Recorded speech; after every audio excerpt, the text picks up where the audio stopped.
எனக்கு பிரியமானவர்களே, இன்று நாளிலே பாஸ்கு காலத்திலே நாங்கள் 2ஆம் வாரத்திலே வெள்ளிக்கிழமைக்கு கால் பதிக்கின்றோம். எனக்கு பிரியமானவர்களே, இன்றைய திருப்பணி நூல்களில் இருந்து எடுக்கப்பட்ட 1ஆம் வாசகம் நற்செய்தி வாசகம் புனித யோவானுடைய நற்செய்தி வாசகம் எடுக்கப்பட்ட வாசகமாக இருக்கின்றது. இந்த முதல் வாசகத்திலே நாங்கள் பார்க்கிறோம், அப்போஸ்தலர்கள் தன்னுடைய மறை போதகத்துக்காக வெவ்வேறு இடங்களுக்கு சென்று மறையை போதிக்கின்ற பொழுது கமாலியல் என்ற பரிசேயர் இன்று நாளிலே மக்களிடத்திலே அப்போஸ்தலர்களை பற்றி பலவிதமான கருத்துக்களை அவர்களிடத்திலே கூறுகின்ற பொழுது அவர்களிடத்திலே வேறுபாடுகளை ஏற்படுத்தி பிரச்சனைகளை ஏற்படுத்தி அந்த மறை போதகத்தை தடை செய்வதற்கு இந்த பரிசேயர் செயற்படுகின்றார் என்பவர்களே.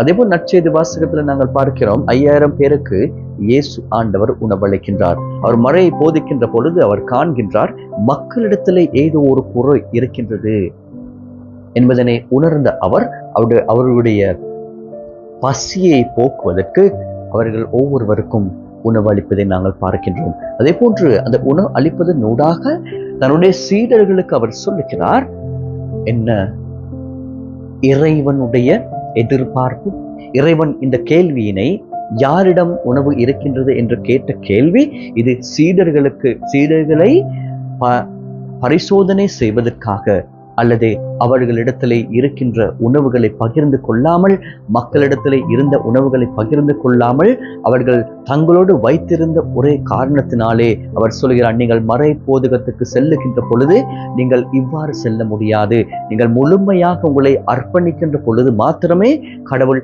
உங்களோடு பயணிக்கின்ற தெய்வமாக இருக்கின்றார் என்று. அப்படியானால் சீடர்கள் பிலிப் உட்பட மற்ற அனைத்து சீடர்களுக்கும் ஒரு நல்ல ஒரு படிப்பினை இந்த 5000 பேருக்கு உணவு அளிப்பதன் ஊடாக அவர் கொடுக்கின்றார். அப்படியானால் இன்றைய சமுதாயத்தில் வாழ்கின்ற நீங்களும் நானும் இவ்வாறு பலவிதமான பொருட்களை சேகரித்தவர்களாக, பொருட்களை பின்பக்கம் செல்லுகின்ற அல்லது பொருட்களை நாடியவர்களாக இருக்கின்ற நீங்களும் நானும் இந்த பொருட்களை நாங்கள் இந்த உலகத்திலிருந்து நாங்கள் இறக்கின்ற பொழுது இந்த பொருட்களை எங்களால் எடுத்து செல்ல முடியாது. மாறாக எங்களால் எடுத்து செல்லக்கூடிய ஒரே விடயம் என்னவென்றால் எங்களுடைய ஆன்மீகம். அப்படியானால் எங்களுடைய ஆன்மீகத்துக்காக, எங்களுடைய ஆன்மீக வளர்ச்சிக்காக நாங்கள் எவ்வாறு செயற்பட வேண்டும் என்பதனை இன்று நாளிலே சீடர்களுக்கு ஆண்டவர் இயேசு கற்பிக்கின்றார். உங்களுக்கும் எனக்கும் கற்பது அவ்வாறே. நாங்கள் இந்த உலகத்திலே வாழ்கின்ற பொழுது மற்றவர்களுக்கு நாங்கள் எவ்வாறு சாட்சி பகிர்கின்றோம் இந்த நற்செய்தியினை? மாறாக நாங்கள் உணவு கொடுக்கின்றோம் என்று சொல்லுகின்ற பொழுது மற்றவர்களுக்கு நாங்கள் ஆன்மீக உணவாக இருக்கின்றோமா? ஆன்மீக ரீதியாக உணவளிக்கக்கூடியவர்களாக நாங்கள் இருக்கின்றோமா? துன்பத்தில் வாழலாம், பிரச்சனைகளில் வாழலாம், கஷ்டத்திலே வாழலாம், தன்னுடைய வாழ்க்கையை வெறுத்து தன்னுடைய வாழ்க்கையை இல்லாமல் ஒழித்துக் கொள்ள செல்லுகின்றவர்கள் பல பேர் மக்கள் இருக்கின்றார்கள். அவர்களை நாங்கள் மீண்டும் எவ்வாறு கடவுளுக்குள்ளே நாங்கள் இட்டு செல்லுவது? இவ்வாறு பலவிதமான காரணங்கள் காணப்படுகின்றது. இவற்றை நாங்கள் எவ்வாறு செய்வதற்கு முன் வருகின்றோம்?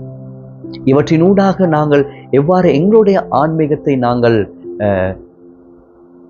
வளர்ச்சி பெறுவதன் ஊடாக மற்றவருடைய வாழ்க்கையும் இறைவனுக்குள்ளே நாங்கள் கூட்டி செல்லுகின்றவர்களாக இருக்க போகின்றோமா என்பதனை நாங்கள் இன்று நாளிலே